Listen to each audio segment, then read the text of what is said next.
I have to acknowledge my daughter Solana, who volunteered to do the first reading. I know my mom would be really pleased and proud that 3 women did readings. 3 very impressive, strong women did readings at her funeral. And last but not least, my wife Liddy, who has taken the burden of organizing all the logistics that got us here today.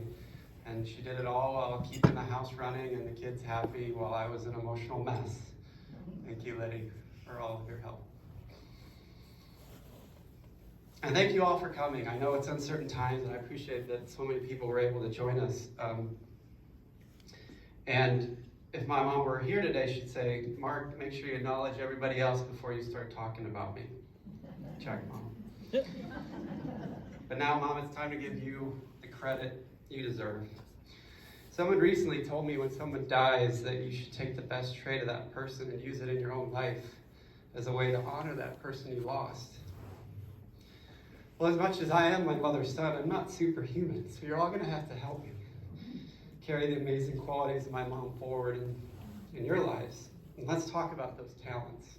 Let's go back to humbleness.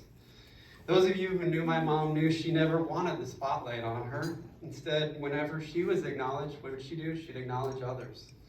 Last couple of weeks, I got to spend a few last moments, and I told her, I said many goodbyes to her, but I always said, Mom, I'm so lucky to have a mom like you. What did she say? Well, she said, I can't take all the credit. You had amazing coaches and teachers who had an influence on you. Humble. Teacher. I think anybody who dedicates their life to teaching has to have their heart in the right place. Deciding to do it in downtown Detroit for most of a 40-yard long career, that deserves at least an honorable veneration. You know, some folks find that job that truly matches their calling in life. My mom described teaching as her dream job because she could use her creativity and serve others. When I was a kid, I got to go downtown and watch her run a classroom of 2nd graders at David J. Keith downtown. Yes, kids, when I had a day off from school, I got to go to another school. Several of the kids there were not the most well-behaved, and they were not the most motivated to learn. But it was so rewarding to be there. First, of course, my mom would make me feel extra special, being her special teacher's aide.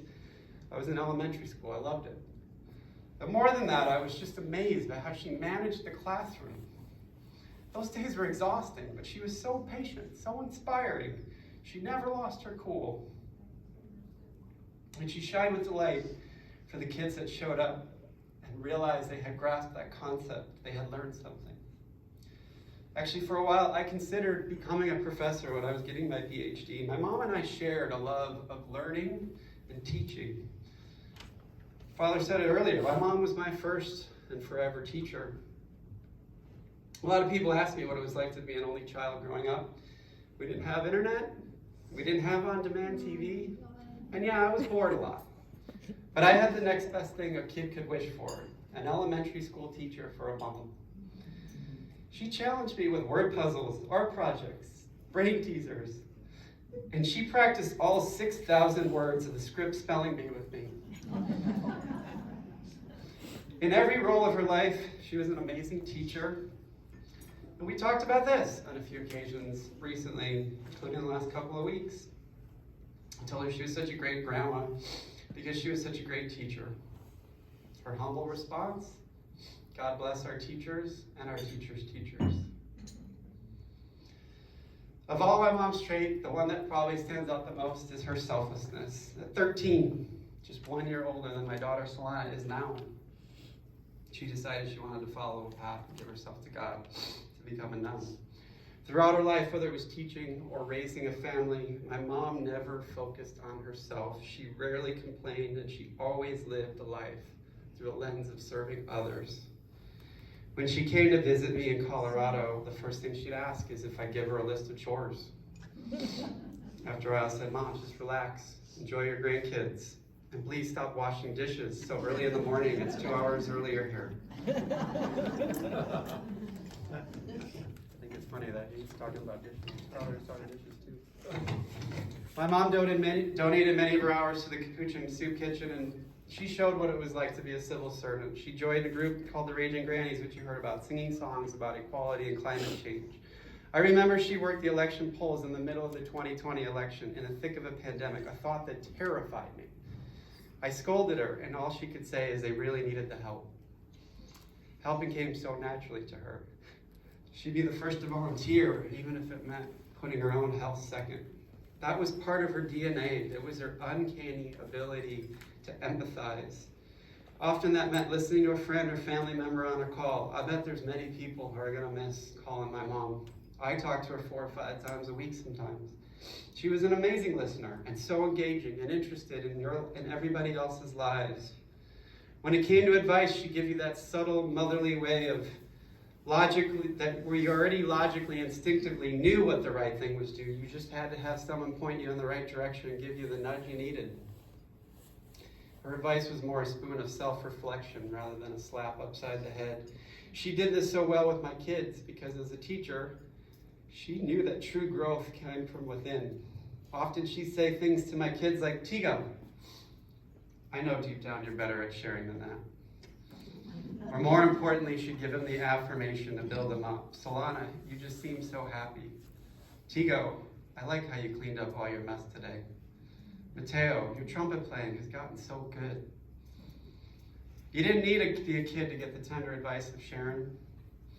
When I was preparing this eulogy, I found an old email from grad school. In it, she said, can you imagine how embarrassed I was when my grandma opened all her birthday cards and my son was the only one who hadn't sent one?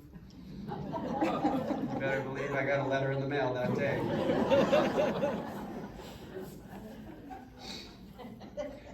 I know you don't normally talk about someone's last minutes during a eulogy, but I can't emphasize to you all how brave my mom was in those last couple of weeks and before. Before she died, when I told her how bad her lungs were and how they were failing her, I asked if she was ready to choose comfort care, if she wanted to put that decision off another day. And she said, let's talk about it tomorrow. Who wouldn't want to squeeze a little bit more out of life? Well, I certainly wish my mom was here with us longer. She did give me the gift of time, and she did so because of her courage and her resiliency. When she was diagnosed with multiple myeloma 7 years ago, she was worried, as anyone would be. We both knew at the time 5 years with multiple myeloma was a good outcome for someone her age. That's actually when she started closely following the life of Father Solanus Casey, whose prayer is on the back of the prayer cards. At that diagnosis, she took his words to heart. Do not pray for tasks equal to your powers. Pray for powers equal to your tasks. And she made up her mind that she was going to squeeze more life out of her malfunctioning body. She did it for 7 more years. She educated herself on the ins and outs of myeloma. She joined support groups. She entered every medical study she was eligible for. She wanted to squeeze as much out of life as she could. And it's amazing, actually, after 7 years of that diagnosis, I was with her. Her doctor said he could barely even detect the multiple myeloma anymore. But this multiple myeloma was actually a blessing in disguise. It reminded her and I that we had little time and it was short, precious. She took more trips to Denver. We'd see her about every other month. And we planned unforgettable trips with each grandkid to provide them with the memories they will have for a lifetime.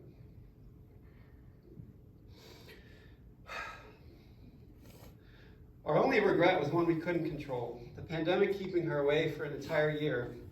And even though we knew that the vaccines didn't give her the antibodies she needed, she didn't have the luxury of waiting this pandemic out. And this past year, she came to visit us 3 very memorable times. On that 3rd time, she was determined to spend Thanksgiving with us. We had 6 wonderful days, as she would say, until the pandemic would affect us again. She told people on the phone that she took a gamble and lost. But I reminded her that she had the courage to take that gamble. For she knew better than most that time is precious, and to live without risk is to risk not living. Humble, patient, selfless, courageous, resilient, teacher. These are the talents we have to carry forward to remember my mom. And there's one more. This one's easy. When I go on travels with my mom, she'd stop and name all the flowers we'd seen. When we stay at a VRBO, she talked to the owners. She wanted to hear their life story. When a polka would come on, she couldn't help but move her hips to the tune. Among all the nice memories and wishes I've received from all of you, there's one that kept coming up over and over again. My mom knew that life was to be enjoyed with others. She knew how to have fun. And we will all miss her because she just so enjoyed spending time enjoying life with her. I'm so happy that my kids spent such quality time with her, and I will cherish the memories we made, as I'm sure you all will. And before I say one last goodbye, I wanted to share my mom in one more light, and that was just how amazing of a grandmother she was. Babcia, our Polish word for her. She thrived in that role. And this is her last song.